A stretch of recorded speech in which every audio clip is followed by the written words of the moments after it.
আল্লাহ মিনাল ইলমি কলিলা, তোমাদের সামান্য জ্ঞান দিয়েছি, সেই সামান্য জ্ঞান দিয়ে কত দাপট দেখাইলে, কত আয়নাঘাত তৈরি করলে, কত গুম করলে, কত কোরাস দিলে, কথা কন্যা জ্ঞান।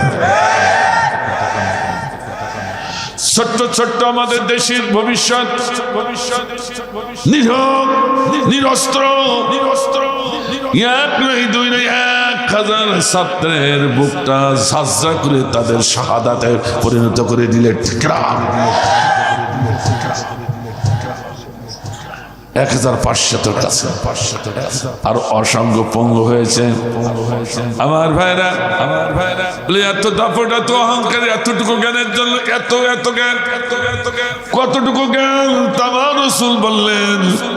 রসুল ব্যাখ্যা করে বলছেন, একটা তৃষ্ণার্ত পাখি তার তৃষ্ণা মেটাবার জন্য সমুদ্রের বক্ষে যখন তার ঠোঁটটা নামিয়ে দেয়, তৃষ্ণা মেটাবার পর ঠোঁট যখন উঁচু করে, হ্যাঁ পৃথিবীর মানুষ, সমুদ্রের কিনারায় দাঁড়িয়ে থেকে ওই ঠোঁটের মাথা দিয়ে কতটুকু পানি পড়লো তা তো কিছু দেখা গেল না।